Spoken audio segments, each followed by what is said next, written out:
하나님의 말씀은 다니엘서 9장 말씀입니다. 살면서 애들을 키우면 마치 대본에나 있는 것처럼 이런 대화를 오고 갈 때가 반드시 나옵니다. 애가 잘못을 합니다. 그럼 엄마는 손들어 그렇게 말하죠. 한참 있다가 엄마 잘못했어요 그래요. 그렇지만 엄마는 거기서 끝나지 않습니다. 뭐라고 말하죠? 뭘 잘못했는데 이놈아. 니들 불어. 그거 하기 전까지는 용서가 안 됩니다. 다시는 안 때릴게요. 안 싸울게요. 뭐 하면 다 회개하면 그때 알았어. 다시는 그러지 마. 이리 와. 그러면 엄마 사랑해요. 그래서 나도 너 사랑해. 그러고서 끝나야 돼요. 요점은 뭐냐면은 우리도 하나님의 자녀로서 이렇게 혼날 때가 있다. 근데 혼나는데 엄마 잘못했어요. 그걸로 끝나는 게 아니다. 그럼 하나님 물어봅니다. 뭐 잘못했는데? 오늘 이 얘기를 할 겁니다. 다니엘이 지금 포로기에 이스라엘 백성 전체가 심판받는 잘못한 하나님께 혼나는 기간인데 이제 그 안에서 또 다리오 왕 시절에 다니엘이 환상을 보고 그때 기도하는 장면입니다. 저랑 같이 한번 읽겠습니다. 메대 족속 아하수로의 아들 다리오가 갈대아 나라 왕으로 세움을 받던 첫 해 곧 그 통치 원년에 나 다니엘이 책을 통해 여호와께서 말씀으로 선지자 예레미야에게 알려주신 그 연수를 깨달았나니 곧 곧 예루살렘의 예루살렘의 홍폐함이 70년 만에 그치리라 하신 것이니라. 내가 금식하며 베옷을 입고 죄를 덮어쓰고 주 하나님께 기도하며 간구하기를 결심하고 내 하나님 여호와께 기도하며 자복하여 이르기를 크시고 두려워할 주 하나님 주를 사랑하고 주의 계명을 지키는 자를 위하여 언약을 지키시고 그에게 자비를 베푸시는 이시여. 그래서 하나님께 기도하며 자복하여 이르기를 하면서 이제 자기의 다니엘의 기도가 쭉 이제 나올 것입니다. 근데 그 앞에 지금 메대 족속, 벌써 이제 메대 족속 아하수에로, 크세스라고 영어로는 그렇게 말하는 그 사람의 아들 다리오가 왕일 때 첫 해. 벌써 이게 지난번에 우리가 읽은 옛날 시절로 돌아가는데 거기에서 다니엘이 환상을 본 걸 말해요. 환상을 본 게 아니죠. 뭘 봤죠? 빨간 글씨로 써 있습니다. 책을 봤어요. 다니엘이 하나님의 말씀을 묵상하고 하나님 선지자 예레미야를 통해서 알려주신 그 연수, 그 심판의 연수, 포로된 연수가 70년인데 그것을 깨닫는지 묵상을 하는지 상고하는지 어쨌거나 간에 다니엘은 뭘 봤다 지금? 책을 봤다. 그 두루마리를 펼치면서 예레미야서를 본 거죠. 책을 쭉 보고 묵상을 하고 또 그걸 통해서 깨닫고 하나님이 이 말씀을 통해서 주신 게 무엇인가 묵상을 하고 고민을 하고 생각을 했다는 것입니다. 그러면서 기도가 나와요. 하나님의 뜻을 깨닫는 방법이 여러 가지가 있습니다. 사람들이 하나님의 뜻을 깨닫는다 그럴 때는 환상을 봤다, 예언을 봤다, 꿈을 꿨다, 기도를 했다 이렇게 말을 해요. 다니엘서 9장 2절에 보니까 다니엘은 그는 어떻게 해서 하나님을 깨달았다고 말합니까? 뜻을? 책을 봤다. 독서를 했단 말이에요. 공부를 했어요. 이 말씀이 왜 그랬을까? 왜 70년일까? 연구를 했어요. 이 말씀을 통해서 그러면 내가 70년 동안 이 땅에 포로가 된다면 나는 20살에 끌려왔으면 죽으면 끝나면 90살이니까 그때까지 살 수도 없고 난 여기서 그냥 끝나겠네. 생각도 하고 그렇게 하면서 하나님의 뜻을 깨닫는 거예요. 여러 가지가 있겠지만 많은 사람들이 잊어버리는 것이 바로 독서를 통해서 하나님의 뜻을 깨닫는 것입니다. 공부하고 연구하는 것을 통해서 깨닫는 것입니다. 예레미야 25장에 이 말씀을 봤을 거예요. 내가 너에게 꾸준히 일렀으나 너희가 순종하지 아니하였느니라. 그래서 포로로 보내는데 이 모든 땅이 예루살렘 땅입니다. 폐허가 되어 놀랄 일이 될 것이며 이 민족들은 70년 동안 바벨론의 왕을 섬기리라. 라고 예레미야 25장에 선지자가 벌써 이미 말했어요. 몇 년? 70년. 그런데 이 말씀을 듣고도 사람들이 많은 다 믿은 것이 아닙니다. 어떤 사람들은 저 예레미야 거짓 선지자다, 뻥이다. 왜 우리들의 사기를 저하시키냐. 한 2년 있으면 돌아온다. 어떤 사람은 우리 멸망 안 한다. 2년 있으면 돌아온다. 10년이면 돌아가겠지. 7년이 아니야? 7년이면 완전 수니까? 뭐 그러면 그런 거짓말이 많이 있는데 예레미야가 말해요. 70년 동안 섬긴다. 다니엘이 한참 있어 보니까 이 말이 맞는 거예요. 벌써 3년 지났고 7년 지났고 이제 돌아갈 날은 이제 희미해져요. 그런데 희망이 생기기 시작해요. 이제 돌아가겠구나. 70년이 끝나면 돌아가는 거구나. 나는 못 따라가겠지만 이스라엘에게는 희망이 다시 생기겠구나 하는 이 말씀을 묵상하라고 연구를 해요. 그래서 이 말씀이 참으로 참되는 거구나. 그렇게 고민을 합니다. 그래서 그 독서를 통해서 책을 통해 여호와께서 말씀으로 선지자 예레미야에게 알려주신 그 연수를 깨달았으니 곧 예루살렘의 황폐함은 곧 그친다. 70년이 지나면 그치는구나 하는 것을 분명히 깨닫게 되었다. 여기 있는 말씀이에요. 여러분에서 가진 성경책도 좀 있던 말씀이에요. 예루살렘 이스라엘 사람들도 다 있어요. 하지만 그것이 진짜인지 아닌지, 이것이 확실하게 일어날 일인지 아니면 주는지 그 울림이 없었는데 다니엘은 이것을 보면서 아, 이것이구나. 이것이 하나님의 뜻이구나를 분명히 깨닫는 그런 순간이 왔던 것이죠.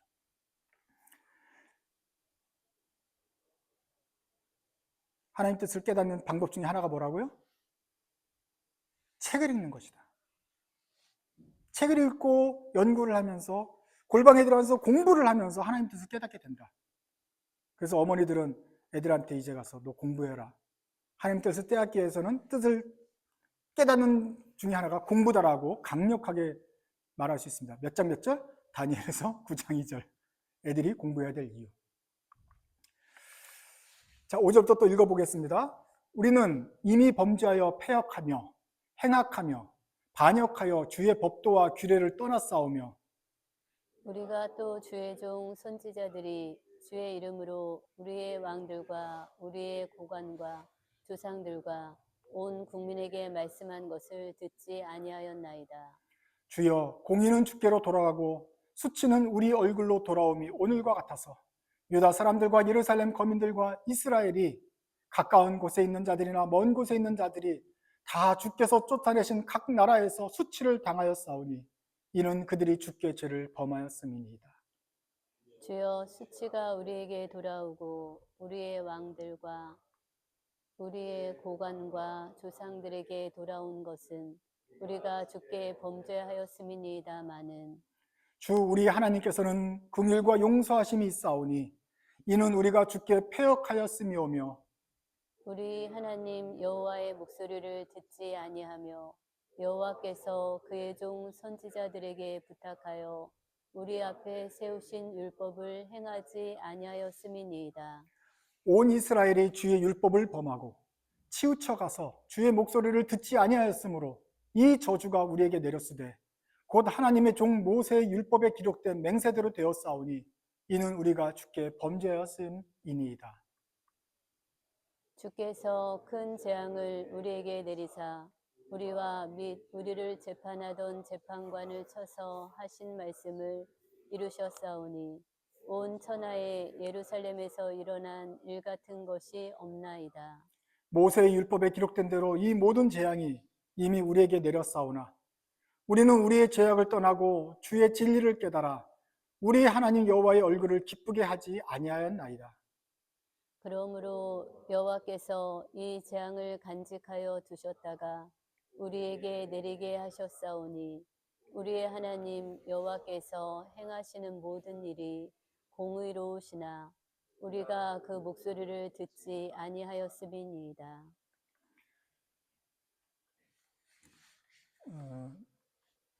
강한 손으로 주의 백성을 애굽 땅에서 인도하여 내시고 오늘과 같이 명성을 얻으신 우리 주 하나님이여 우리는 범죄하였고 악을 행하였나이다. 주여 구하옵나니 주는 주의 공의를 따라 주의 분노를 주의 성 예루살렘 주의 거룩한 산에서 떠나게 하옵소서. 이는 우리의 죄와 우리의 조상들의 죄악으로 말미암아 예루살렘과 주의 백성이 사면에 있는 자들에게 수치를 당함이니이다. 그러하온즉 우리 하나님이여 지금 주의 종의 기도와 간구를 들으시고 주를 위하여 주의 얼굴빛을 주의 황폐한 성소에 비추시옵소서. 나의 하나님이여 귀를 기울여 들으시며 눈을 떠서 우리의 황폐한 상황과 주의 이름으로 일컫는 성을 보옵소서. 우리가 주 앞에 간구하옵는 것은 우리의 공의를 의지하여 하는 것이 아니요 주의 큰 긍휼을 의지하여 함이니이다. 주여 들으소서, 주여 용서하소서, 주여 귀를 기울이시고 행하소서, 지체하지 마옵소서. 나의 하나님이여 주 자신을 위하여 하시옵소서. 이는 주의 성과 주의 백성이 주의 이름으로 일컫는 바 됨이니이다.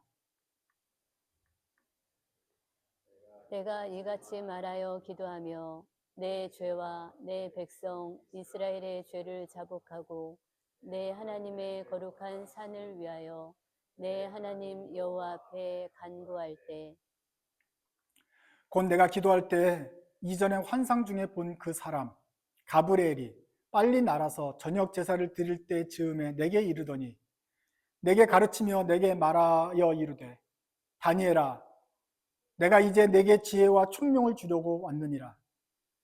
곧 내가 기도를 시작할 즈음에 명령이 내렸으므로 이제 내게 알리러 왔느니라. 너는 크게 은총을 입은 자라. 그런즉 너는 이 일을 생각하고 그 환상을 깨달을지니라. 다니엘이 이렇게 회개의 기도를 했습니다. 회개 기도를 하자 그때 하늘에서 명령이 내려와서 가브리엘을 통해서 다니엘에게 환상을 보여주라고 또 하나님의 그 천사가 보내십니다. 그래서 그 천사가 나타나서 또 장차 될 일을 다니엘에게 주면서 꿈을 희망을 소망을 주는 그런 장면으로 전환이 됩니다. 그래서 20절까지 19절까지 다니엘이 이처럼 회개 기도를 하고 무엇을 잘못했는지 하나님께 구했을 때 하나님께서는 다시 새로운 꿈을 주는 것입니다. 계속 읽겠습니다. 내 백성과 내 거룩한 성을 위하여 이른 이래를 기한으로 정하였나니 허물이 그치며 죄가 끝나며 죄악이 용서되며 영원한 의가 드러나며 환상과 예언이 응하며 또 지극히 거룩한 이가 기름 부음을 받으리라. 그러므로 너는 깨달아 알지니라. 예루살렘을 중건하라는 영이 날 때부터 기름 부음을 받은 자 곧 왕이 일어날 때까지 7 이레와 62 이레가 지날 것이요 그 곤란한 동안에 성이 중건되어 광장과 거리가 세워질 것이며 62 일해 후에 기름 부음을 받은 자가 끊어져 없어질 것이며 장차 한 왕의 백성이 와서 그 성읍과 성소를 무너뜨리려니와 그의 마지막은 홍수에 휩쓸림 같을 것이며 또 끝까지 전쟁이 있으리니 황폐할 것이 작정되었느니라. 그가 장차 많은 사람들과 더불어 한 일해 동안의 언약을 굳게 맺고 그가 그 일해의 절반에 제사와 예물을 금지할 것이며 또 포악하여 가증한 것이 날개를 의지하여 설 것이며 또 이미 정한 종말까지 진노가 황폐하게 하는 자에게 쏟아지리라 하였느니라 하니라. 이렇게 해서 천사가 앞으로 나타날 일을 말씀했습니다.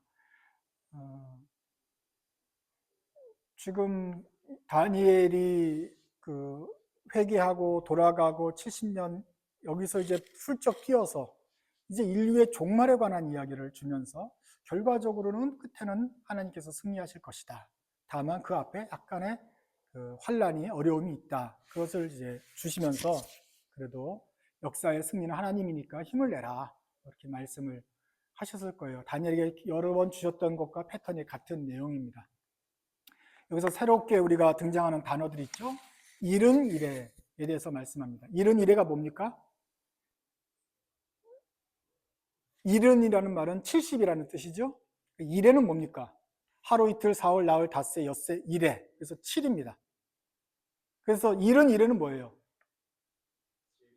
70하고 7이에요. 근데 이래는 우리가 어떤 기간이지만 한 주라고 생각하면 70주는 얼마예요?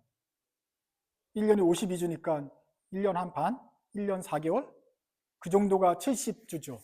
그런데 1년 반을 얘기하는 거 아니에요. 1년 3개월 뭐 이런 걸 얘기하는 게 아니에요. 70 곱하기 7이에요. 이게 7이 연이면 어떻게 됩니까? 7, 7이 490년을 말해요.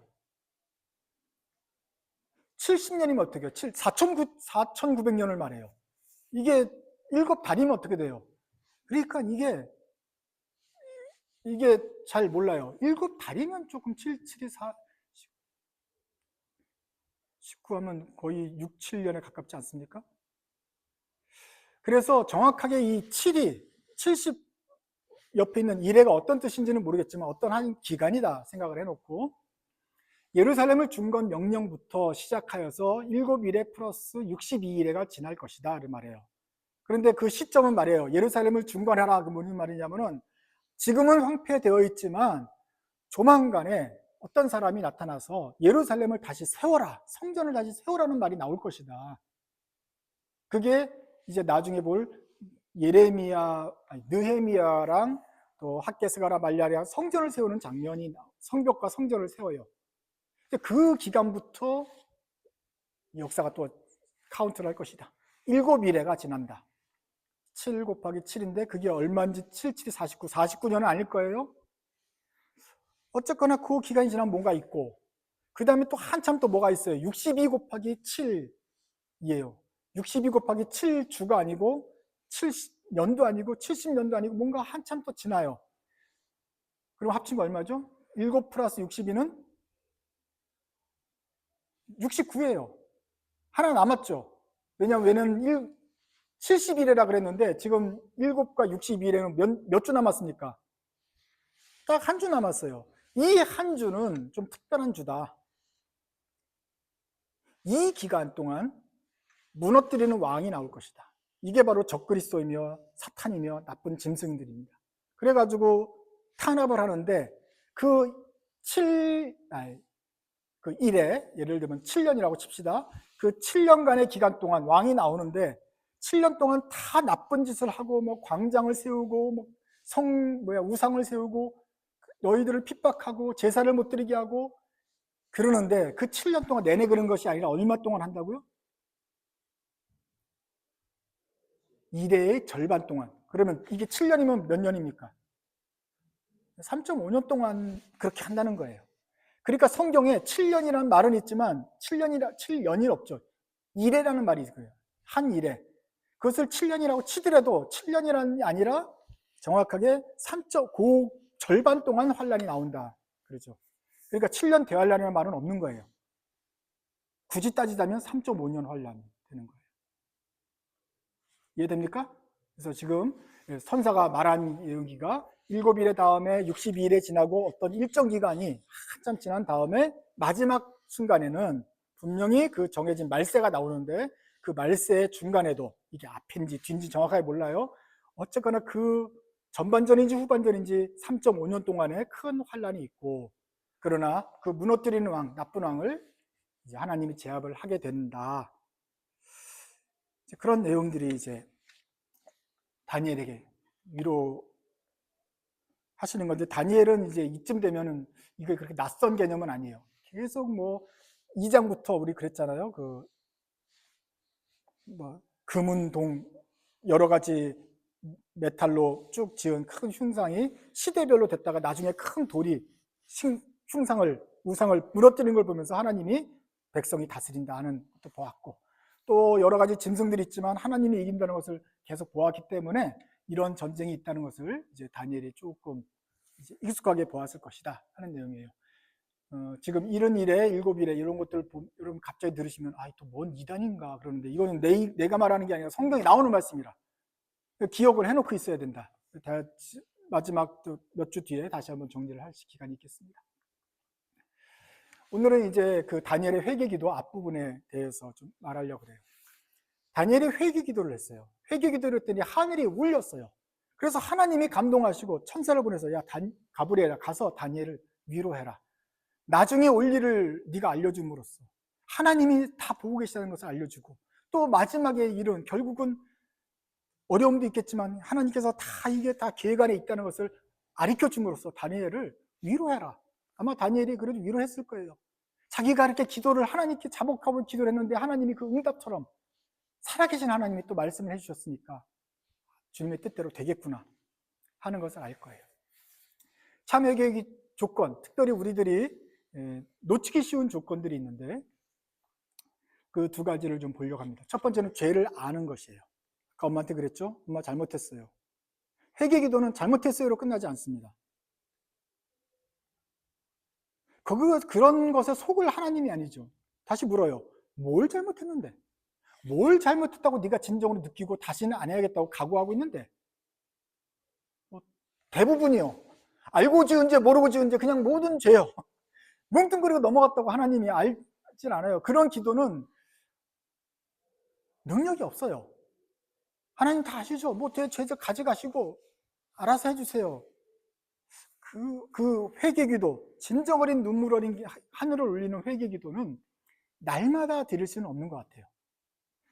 이 성령의 감동하심으로 정말로 잘못했구나, 이 부분은 고쳐야겠구나 딱 할 때는 내가 이 죄를 뼈저리게 느낀 다음에 잘못했습니다. 눈물을 짜내지 않고 눈물이 두두둑 떨어지고 마음에서 뜨거움이 나왔을 때 주님 앞에 기도할 때는 주님이 뭘 잘못했나 묻지 않아요. 이미 우리가 잘못한 것이 정확하게 드러났고 이것을 미워하는 마음이 생겼기 때문에 참 회개가 나오고 그 다음부터 이 사람이 바뀌게 될 수 있다. 하나님이 도우십니다. 그런데 이러지 않고 죄를 모르는 상태에서 대충 하나님 잘못했어요 하는, 백날 우리가 회개 기도라는 형식을 갖춰서 말을 해도 이것은 울림이 없다. 참 회개 기도가 아니라 거짓 회개 기도다. 이런 건 할 필요가 없다. 여러분 안에 계속 그냥 손을 들고 계시든지 엄마 잘못했어요 암만 할 수 없고 무엇을 잘못했는지 알았을 때야 비로소 주님 앞에 그 나아가는 기도가 될 수 있는 것입니다. 죄를 알아야 됩니다. 특별히 오늘은 내 죄는 각자 좀 하시려고 하고 큰 원칙 면에서 이 나라와 민족을 위한 죄를 회개하는 법을 한번 보겠습니다. 다들 이제 국가를 위해서 기도하고 왕을 위해서 기도하고 민족을 위해서 기도해야 된다는 어떤 기본 생각은 갖고 있어요. 어떻게 기도해야 된다고요? 첫 번째 조건, 죄를 알라. 여기서 막히는 거예요. 하나님, 나라와 민족을 위해서 기도합니다. 뭐 대통령 잘 되게 해주시고 국무총리, 국방부 장관 정신 차리고 할 말이 없는 거예요. 나라와 민족을 위해서 뭘 기도해요? 우리나라 뭐 GNP, 뭐 환율이 안정되고 뭐 할 게 없잖아요. 나라를 위해서 회개 기도해요. 우리나라가 뭐 할 게 없어요. 그러니 기도가 잘 나오겠는가? 나라와 민족을 위해서 기도해라. 기도할 때 그것도 포함시켜라 하는데 할 게 없는 거예요. 그러니 대충 하고 넘어가게 되는 거예요. 만약에 하게 되려고 할 때는 여러분 뜨거운 죄를 알게 되면은 죄를 깨닫게 되면 회개 기도가 나오게 되는 거예요. 깨닫기 전까지는 회개를 할 수가 없는 것이죠. 나라와 민족을 위해서 기도할 뿐만 아니라 우리 교회를 위해서도 기도해야 되죠. 한국 교회를 위해서도 기도해야 됩니다. 하나님, 회개할 건 있는 것 같은데 죄를 잘 모르면 회개를 할 수가 없어요. 하나님, 제가 교회 오늘 늦게 온 거 하면서도 이게 뭐 그렇게 큰 죄인가? 그죠? 오늘 교회 와서 떠든 그게 뭐 그렇게 죽을 죄인가? 뭐 이렇게 자기가 기도하면서도 이게 용납이 안 되니까 그거는 기도라고, 회개 기도라고 할 수 없죠. 그래서 우리 기도가 능력이 없는 거예요. 의미가 없는 거예요. 알고 기도하든지 아니면 모르면 그냥 차라리 알게 해달라고 기도하든지 이렇게 넘어가야 되지, 죄도 모르는데 하나님 잘못했습니다 하는 회개 기도가 의미가 없다. 그 시간에는 어떻게 해야 되느냐? 책을 보면서 뭘 잘못했는지를 공부하는 것이 필요하다. 뭘 잘못했을까 도대체? 70년 동안 포로된다는데 도대체 우리 조상들이 뭘 잘못했길래 이렇게 포로가 됐는가를 고민하고 연구해야지, 이래서 화날만 하네. 그래야 다니엘처럼 잘못했습니다 하나님, 우리 조상이 죄를 짓고 반역했습니다, 배역했습니다라고 회개 기도가 나올 수 있는 거예요. 그러니까 죄를 알아야 됩니다. 좀 더 초점을 맞춰서 우리가 속한 기독교의 죄가 있어요. 뭐 한국교회 죄로 더 좁히면 한국교회를 위해서도 죄가 있는 것 같아요. 기도하고 싶은데, 회개 기도를 하고 싶은데 못해요. 왜? 모르니까 못합니다. 모르는데 일단 기본적으로 교회가 어떤 것인지 관심도 없어요. 그냥 우리가 아는 건 우리 교회밖에 없지 않습니까? 우리 교회, 우리 구역, 우리 식구들밖에 없잖아요. 그러니 내가 볼 땐 우리 구역 식구도 참 착하고 좋은데 뭘 그렇게 회개할 게 있느냐? 그러니 나라와 민족을 위해서, 국가를 위해서, 교회를 위해서 회개합시다라는 말과 우리의 삶이 떨어지는 거예요. 우리 눈에는 교회의 죄가 안 보이니까. 그러니 무슨 회개가 기도가 나오겠어요? 회개 기도를 하는 사람이 없으니 하나님이 어떻게 도와주겠어요? 이게 반복이 됩니다. 그런 면에서 우리 한국 교단이 뭐 지금 세계를 다룰 수는 없으니까 한국만 하는데, 한국에서도 우리가 제일 잘 아는 장로교를 좀 보자 이거예요. 감리교, 성결교 뭐 다 대동소이할 겁니다만은 장로교를 먼저 보자. 장로교는 주요 교단이 있는데 통합과 합동이 있었고 고신과 합신이 있었는데, 백석 신학교라고 방배동 신학교라고 하는 그것이 그동안 쫙 치고 올라와서 규모가 커졌어요. 그래서 순위가 이렇게 됐다고 합니다. 통합, 합동, 백석, 순이고, 그 밑에 이제 고신과 합동, 합신, 이 5교단이 이렇게 크게 있습니다. 그래서 이게 아마 한국의 절반 이상이 장로교인데, 그 중에 이것만 하면 거의 7, 80%가 다 커버가 될 것 같아요. 그래서 통합에 뭐 만교회, 합동의 만교회 뭐 몇천 교회씩 이렇게 있는 것 같습니다. 통합은 뭐죠? 장로교회의 통합교파 교단으로 하는 무리는 어떤 무리냐? 통합은 장신대 아시죠? 장로교 신학대학이라고 하는 곳이고, 제일 큰 교회가 명성교회입니다. 들어보셨죠? 명성교회가 가장 크고, 온누리교회 들어보셨지 않습니까? 뭐 경배와 찬양하는 온누리교회가 있어요. 저는 이제 합동교단에서 총신대 나온 사람이지만, 장신대가 랑 총신대가 이제 갈라지면서 이렇게 서로 이제 잘 아는 이제 교단인데, 거기 이제 명성교회는 또 저희 동네 쪽에 가장 있었는데 가장 큰 교회가 됐어요. 옛날에도 컸지만 지금은 그보다 훨씬 커서 이제 통합 측 그 1만 교회를 거의 좌지우지할 만한 게 됐고, 그러니 덩달아서 됐어요. 명성교회 김사모 목사님은 이제 은퇴도 하셨지만 아직도 정정하게 이렇게 교권을 휘두르고 계세요. 그 명성교회는 유명한 교회예요. 여러분 구글 검색하시면은 그 뭐 시사 프로그램에 벌써 나왔어요. 800억 횡령 사건. 큰 교회를 지었는데, 짓고 났는데 사람들은 더 늘었죠. 교회를 지었으니까. 근데 문제는 비자금이 돌고 있다는 소문이 도는 거예요. 8억도 아니고 80억도 아니고 800억이라는 돈이, 교회에 이름 없는 돈이 돌고 있다. 그것이 김성환 목사의 비자금이다.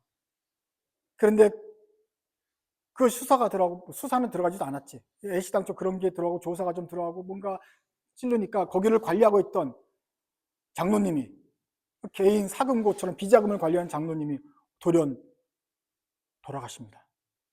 자살을 하세요.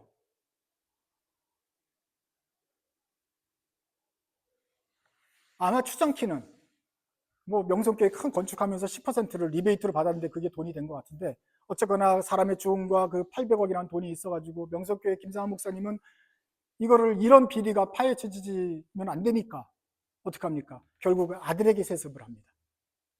그래서 가족 비즈니스를 보호하기 위해서 지금도 가족이 목사를 하고 있어요. 그런데 수만 명의 교인들이 아직도 우리 명성교회 김상환 목사님 딸랑딸랑 거리고 있어요. 자부심을 가지고 있어요. 우리 명성교회는 새벽 기도에 5천 명 이상씩 모이는 뜨거운 교회다. 기도로 성장했다. 내가 8만 원만 훔쳐도 여러분들 나한테 좀 뭐라 그럴 것 같은데, 8만 원이면 좀 봐주나요? 8천 불은, 8만 불은, 아니 80만 불은, 그럼 집 한 채인데 그때쯤 되면 배가 아플 건데, 집이 10채면 800억은 집이 몇 채입니까? 아파트 단지 아니요? 이거를 꽁치고 있는데, 이걸 도둑질해가지고 신문에 나오고 방송에 나오고 다 알고 있는데 왜 아직도 존경하는 목사님이 되고 한국교회 거물이 되는 거죠? 이게 부끄러운 거죠. 이제 문제는 이제 명성교회 목사 김문삼 목사님은 은퇴를 했어도 벌써 이미 잡고 있고, 이 통합교단에 눈에 가시 같은 법이 하나 있어요. 세습하지 말자는 세습금지법을 통과시켰단 말이야. 그러니까 짜증나는 거야. 이것을 폐기시켜야 자기 아들에게 물려준 이것도 원천 무효가 되는 건데, 그러려면 어떻게 돼요? 총회장을 자기가 아는 사람을 심어놔야지 이 두고두고 말이 없어지니까 총회장을 또 자기가 지명해서 내 말 잘 듣고 어떻게 좀 해봐 라고 시킵니다. 그것이 치유하는 교회인지 김의식 목사라고 그 사람을 작년에 김상호 목사가 밀어가지고 그 사람이 총회장이 됐어요. 김상호 목사가 민다 그러니까 총회장을 다 그냥 표를 줘서 시켜버리는 거죠. 근데 사람들이 그 사람은 그 감이 안 되고 경건하지 못하다고 했는데도 이 노인이 말을 안 들어요. 그냥 자기 이권을 말해서 총회장을 시켜요. 그 총회장이 돼가지고 하는데 김인식 목사 총회장이 모텔에서 그 교회 권사님과 함께 상담을 하는 것을 그 교회 장로님이 가서 동영상으로 촬영해서 뿌립니다. 모텔에서 분명히 나쁜 짓을 하고 나왔는데 권사님하고 상담한 거야. 모텔 주차장에서 왜 상담을 하냐고. 사람들이 다 알죠. 그런데 이 사람의 작태는 이것입니다. 내가 지금 총회장이 됐는데 불륜으로 잘리면 한국교회 통합교단의 먹칠이 되니 그냥 요거만 끝나고 내가 나갈 테니까 그냥 기다려달라. 지금은 곤란하니 기다려달라 해가지고 또 이 교회가 기다려주네. 통합교단 전체가 그걸 다 알고 있는데, 사실 다 모든 교회들이 목사들이 다 알고 있는데 그냥 옆에서는 쟤 뭐 하는 거냐 하는데 통합교단은 그냥 쉬쉬하면서 덮어지면서 그냥 임기를 마쳤어요. 불륜을 저지르고 동영상까지 찍힌 사람이 임기를 마쳤다니까? 자르질 않고? 그 교회에서는 조금 서울에 조금 몇 천 명 되나 봐요. 그 교회에서는 이제 목사님이 약속한 대로 이제 물러나야 되니까, 너무나 명백하게 물러나야 된다고 했으니까 물러나야 되는데, 또 목사는 또 40일 금식기도 쇼를 한단 말이에요. 수척한 모습을 나타내니까 그 목사를 파면시키거나 면직시키거나 자르지 않고 그냥 은퇴시키기로 합니다. 명예롭게 그냥 은퇴가 됐어요. 근데 은퇴하면 뭐가 나오죠? 퇴직금이 나와요. 우리 교회에서는 전별금이라고 그러는데 퇴직금을 10억을 만들어가지고 8억이라 9억이라 그래요. 그걸 만들어가지고 제발 떠나십시오. 그렇게 된 거예요. 그래서 그렇게 해서 지난달에 이제 떠났습니다. 자, 여기서 얻는 교훈. 영성교회 김상환처럼 큰 교회 목사에 대해 줄을 서야 된다. 그러면 총회장도 된다. 그럼 돈과 권력이 따라오고 여자도 따라온다. 설사 들켰어도 무사히 임기를 마칠 수 있고 10억 받아간다.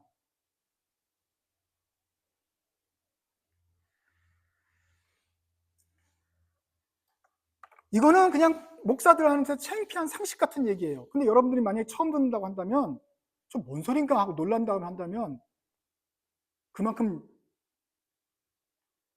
여러분의 회개 기도가 헛된 기도였다는 거예요.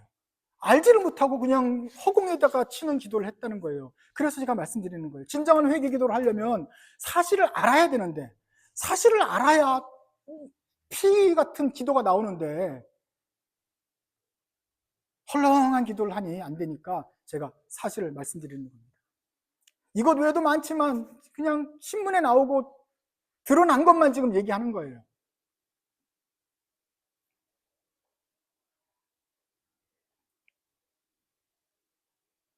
뻥이 아니라 이게 드러난 사실인데도 사람들이 그냥 거기 현혹돼서 하고 있는 그런 이단 같은 집단이 현재 우리 한국교회다.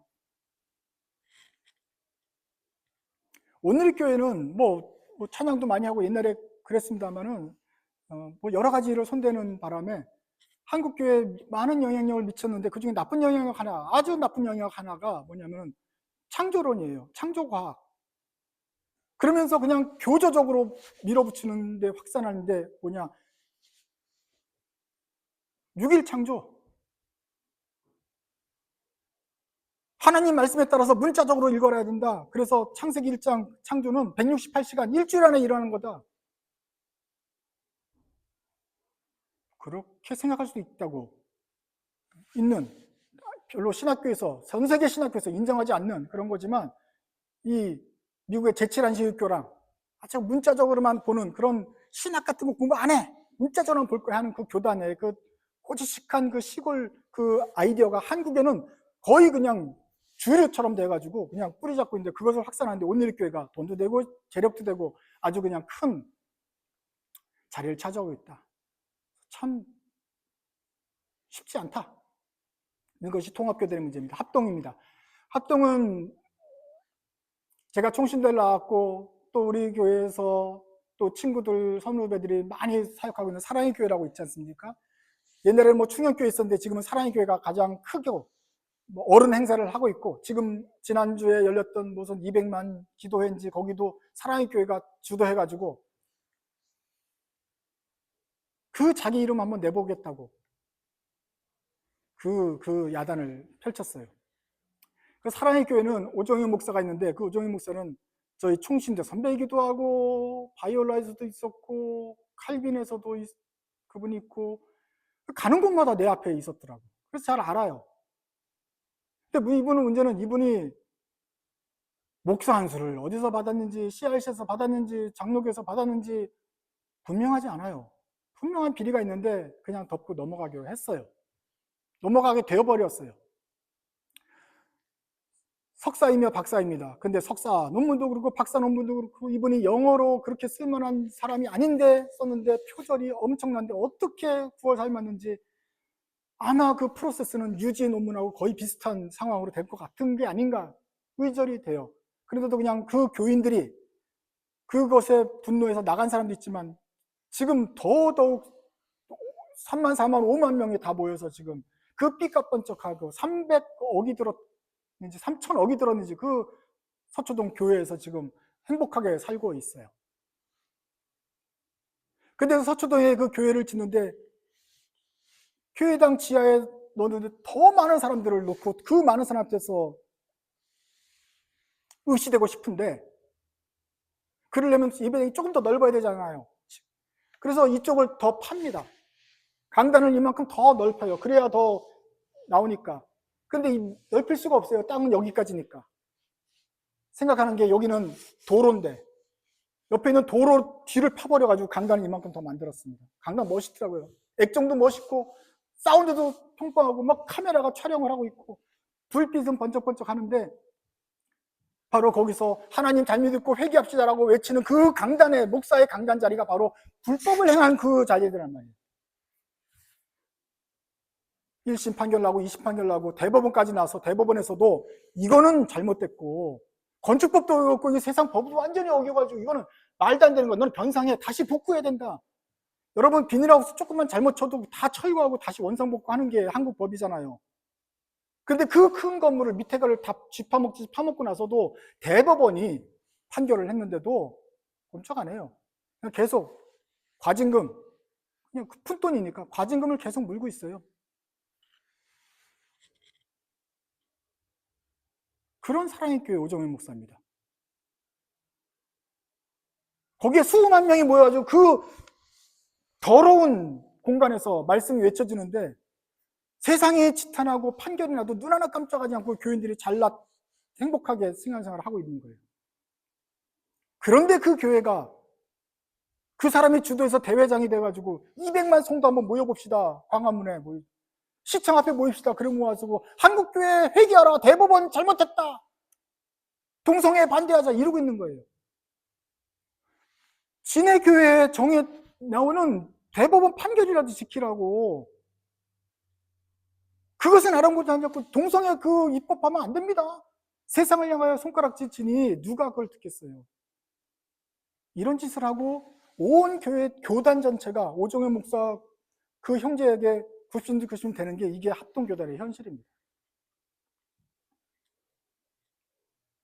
한국교회가 법 잘 지키자고 말하는 것은 우스운 일이 돼버렸어요.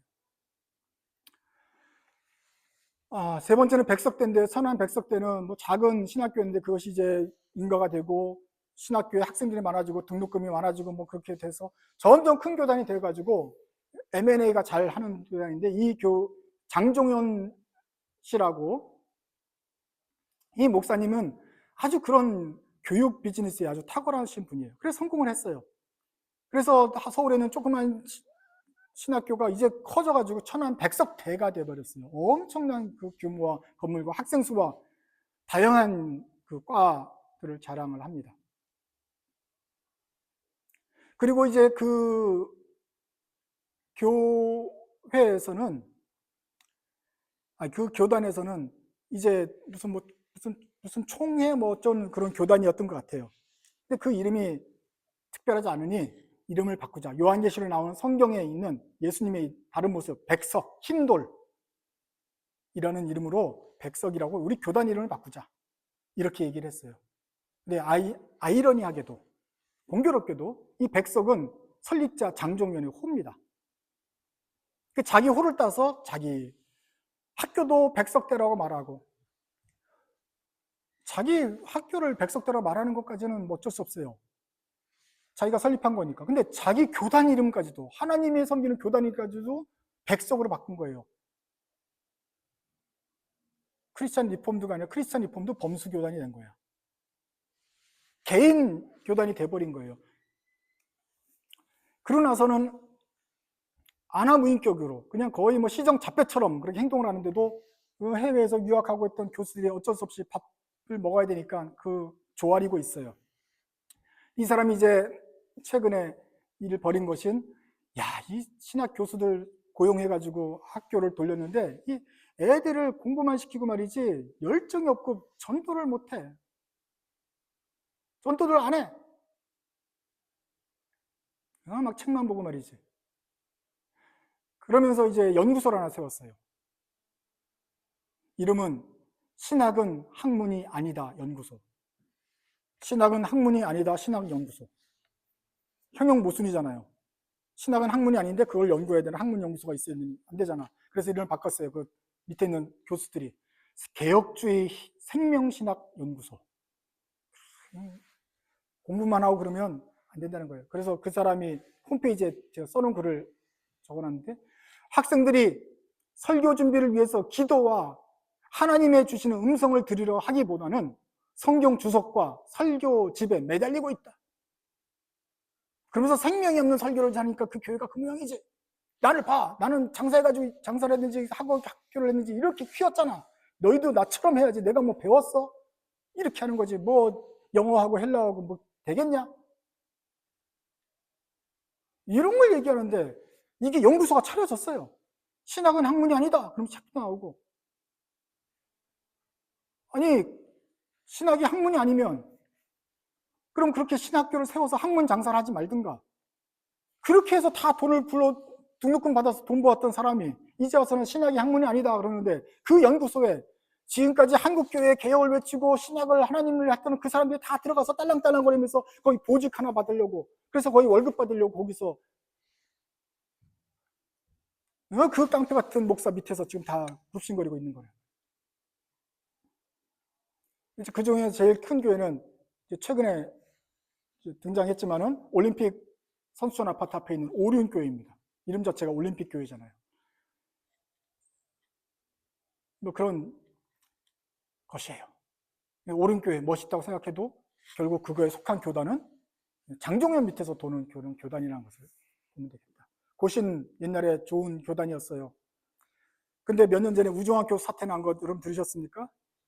우리 교회도 우종학 교수도 오시고 양승훈 교수도 오시고, 그래서 창조론에 관한 여러 가지 스펙트럼을 소개를 했는데 그 중에 하나라 이거예요. 24시간, 168시간 안에 됐다는 아주 믿기 어려운 꼴통 같은 것도 있고, 그렇지만 양승훈 교수처럼 중도적인 입장도 있고, 우주환 교수님처럼 좀 더 과학적인 것들을 더 많이 수용하는 입장도 있고, 그리고 다 이게 유신론, 하나님을 믿는 사람들 안에서 있는 견해란 말이에요. 근데 고신에서 우주환 교수를 초청해가지고 고신 뉴스그룹에서 그 행사에서 우주환 교수님 특강을 시켰단 말이에요. 그랬더니 고신에 있는 목사들이 우정학 같은 그런 이단을 갖다가 불러가지고 시켰다고. 그거 초청한 간사 누구야? 그거 진행한 이 사람 누구야? 다 잘라버리고 심할 써쓰기 했단 말이에요. 난리가 났어요. 그 뒤로 고신에서는 우종학의 우자를 끊으면 안 되고 유신 진화론, 하나님이 진화를 통해서 했다는 말을 쓰는 순간 이단 시대가 있는 거예요. 고신이 옛날에 신사참배 거부하면서 잘 한 것도 있지만 지금은 통합학동 백성 고신 합치면 다 태극기 집단이다. 정치적으로 태극기 집단이고 사상 창조론적으로는 다 6.1 기독교계의 태극기 집단이 돼버렸다 이거예요.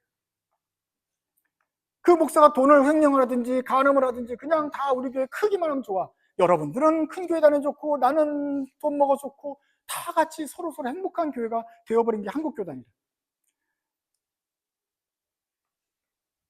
지금 뭐 웃으면서 그냥 편안하게 얘기하는 거지만, 아니, 웃으면서 얘기하는 게 아니라 이것들을 얘기하면 웃겨요. 믿을 수 없는 소설 같은 얘기니까. 하나하나가 무섭고 두렵고 떨리는 것인데도 이러한 썩어 있는 교회가 있는데도 교회가 잘 돌아가고 있어요. 근데 조금씩 위축되고 있는 거 보니까 왜 우리가 줄지? 이러고 있는 거예요. 우리가 뭘 잘못했지? 아, 우리 교회에 주는 것은 인구가 줄어서 그런 거야. 인구가 줄은 건 너희들이 결혼하려고 애를 낳지 않았어. 딩크족들 너네들이 문제야. 애를 낳아서 교인들이 늘어야지. 이러고 있는 거예요. 그래서 이번에 27일 날 동성애 반대, 동성애 뭐 악법 저지 뭐 대회에서 하는 것들은 대법원 너희들이 잘못했다. 자꾸 그렇게 해서 동성애를 나중에 조장하려는 거 입법하지 마라. 국회도 그렇게 하지 마라. 시위를 하면서 동시에 딩크족들이 나와요. 딩크족들 애 낳으란 말이야. 청년들 결혼하란 말이야. 그것이 되지. 그런 페미니즘, 너는 그런 거 하면 안 돼. 그래서 당상이 세운 게 애 6 낳은 목사가 나와가지고 우리 가족 애 6 낳아서 행복합니다. 이런 거나 쇼를 하고 있고. 사태의 본질에 대한 생각이 너무너무 틀려요. 나는 하나님께 이 교회의 부끄러운 죄를 자복해야 된다고 생각하는데 이 사람들은 애를 안 낳아서 우리 교회가 전도를 안 된다고 생각하고 있어요. 그래서 아직 한참 멉니다. 한국교회는 망했다. 망해간다가 아니라 망했다 말이에요. 여러분이 생각하는 것보다 훨씬 더 망했다. 제가 여기 30년 동안 교육에 몸을 담았지 않습니까? 그래서 보고 들은 게 많은데 오늘 지금 말씀드린 거는 그냥 아주 순한 맛 버전의 그냥 누구나 다 알고 있는 그런 얘기들만 말씀드린 거예요. 그걸 통해서 여러분들 저 김 목사님 맨날 과격해. 그러면 애시당초 여러분들은 한국교회에서 회개 기도할 준비가 안 되는 것입니다.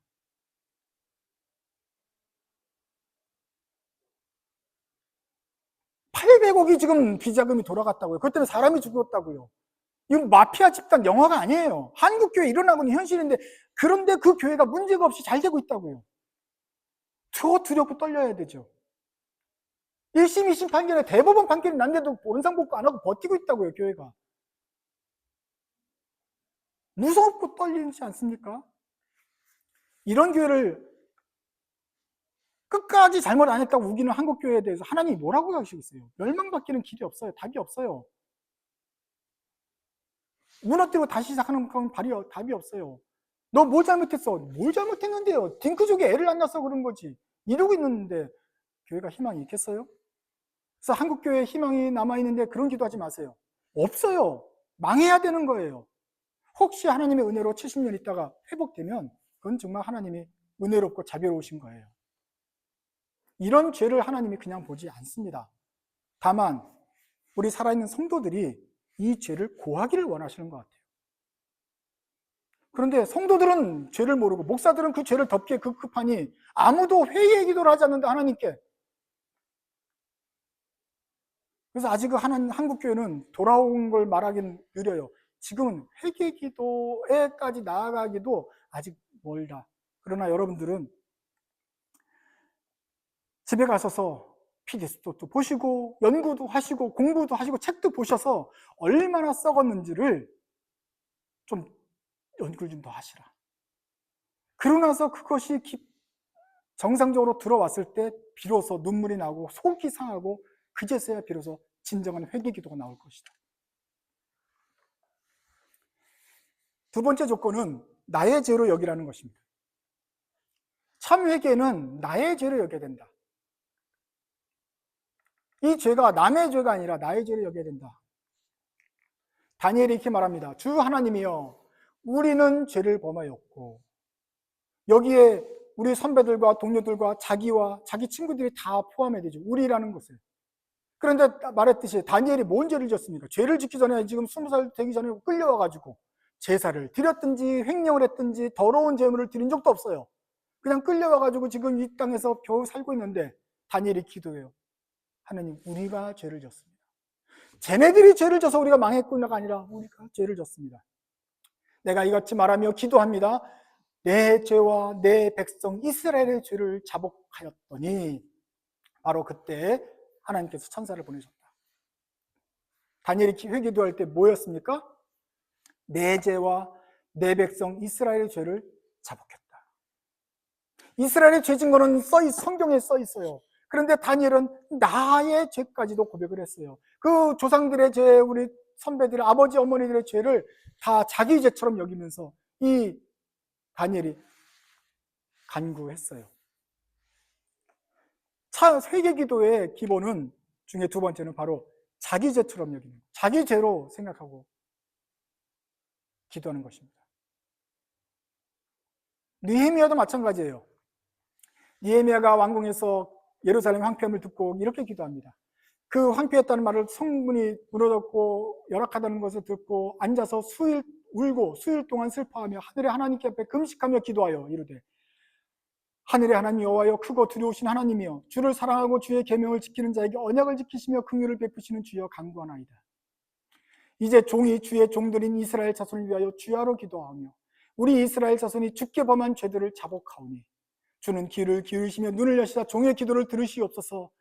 나와 내 아버지 집이 범죄하여 주를 향하여 크게 악을 행하여 주께서 주의 종 모세에게 명령하신 계명과 율례와 규례를 지키지 아니하였습니다. 느헤미야도 마찬가지예요. 어렸을 때 왔든지 아니면 거기서 태어났든지 2세든지 1.5세든지 할 텐데 뭔 그렇게 큰 죄를 지었다고 나와 내 아버지 집이 범죄하여서 이런 당하고 있습니다 라고 고백하냔 말이에요.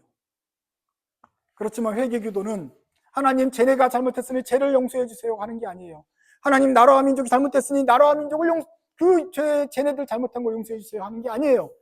이 나라가 범죄였고 저와 내 나라가 범죄였으니 용서해 주십시오. 이 한국교회가 죄 지은 것이 바로 나의 죄입니다.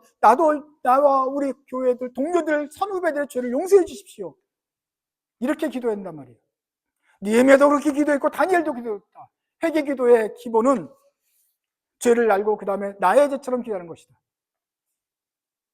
우리는 범죄하였고 내 죄와 내 백성 이스라엘 죄를 자복하는 거예요. 나와 내 아버지 집이 범죄했다 그래요. 느헤미야의 아버지의 집이 뭐 그렇게 큰 죄를 졌겠어요. 그 여러 사람 중에 한 명이지만, 그렇지만 나와 내 아버지의 집이 범죄한 것이 이 단초를 나타냈군요. 하나님의 화를 이끌었군요 하면서 회개하는 것입니다. 우리가 회개기도 한다고 하면서 하나님, 저 한국에 있는 애들은 왜 저 모양입니까? 아유, 용서해 주세요. 안 들으십니다. 그러니까 그때까지는 우리가 회개기도, 진정한 회개기도의 자리에 나가지 않은 거예요. 묵상하고 공부하고 생각하고 안타까워 여기다가 그 뼈에 사무쳐서 하나님, 저 죄는 주님이 미워하셔야 되는데 잘못했습니다. 그리고 저기에서 남의 죄가 아니라 나의 죄이기도 합니다. 하나님, 정말 우리 인류는 정말 소망이 없는데 하나님, 그렇지만 그 은혜로 용서해 주시겠습니까? 정말 잘못했습니다라고 나의 죄라고까지 인식되기 전까지는 그 회개 기도가 효용이 없다. 그 전까지는 여러분들이 기도하고 고민하고 묵상하고 간곡하게 회개 기도를 숙성시켜야 될 것이다. 그런데 이 숙성한 기도를, 회개 기도를 드린 사람이 아직 많지 않다.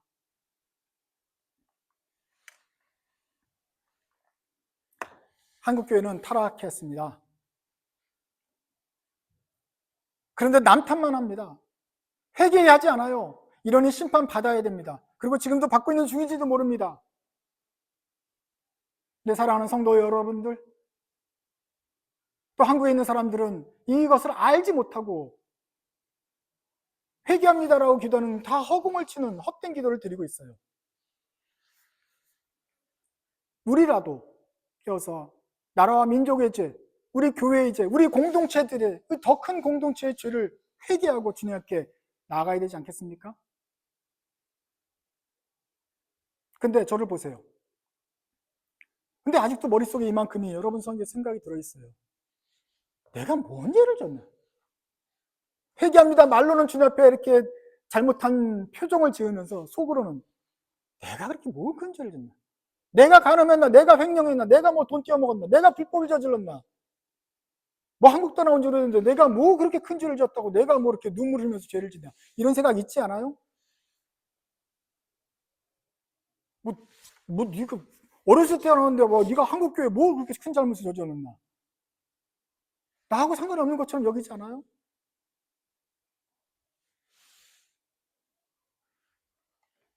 그런데 그 생각이 없어지기 전까지는 그 기도가 참된 기도가 안 될 것입니다. 너 뭐 잘못했는데? 엄마 잘못했어요. 속으로 잘못한 이 정도 그거죠. 혼날 쨘가? 표정에 드러나잖아요. 하나님은 속지 않습니다. 저도 억울해요. 8만 원은 훔쳤니 뭐라도 800만 원은 훔친 적이 없거든요. 그렇지만 우리가 기도할 때 누구를 본받아 기도해야 되겠습니까? 다니엘 보세요. 뭔 죄를 지었길래 이 형 바빌론 와가지고 환관이 되어가지고 죽을 고비를 계속 넘겨가면서 거기서 살고 있습니까? 바벨론이 다니엘이 태어나기 전에 벌써 너네들은 잘못했다. 너네들은 70년 동안 바벨론 왕을 섬기리라 그랬는데 그 섬기는 죄는 지금 다니엘이 받고 있는 거 아니에요? 내가 뭘 그렇게 큰 죄를 졌나? 다니엘이 이렇게 강변할 수도 있지만 다니엘이 공부하고 연구하고 책을 읽는 동안 깨달았어요. 우리 죄구나. 그래서 다니엘이 온 민족의 죄를 짊어지고 아버지와 할아버지와 그 선배들의 죄를 짊어지고 나갑니다. 하나님, 저희가 잘못했습니다. 그렇게 진정한 기도를 드렸을 때 하늘이 울렸어요. 그래서 하나님께서 감동하셔서 천사를 보내서 다니엘을 위로하고 새로운 환상을 주신 것입니다.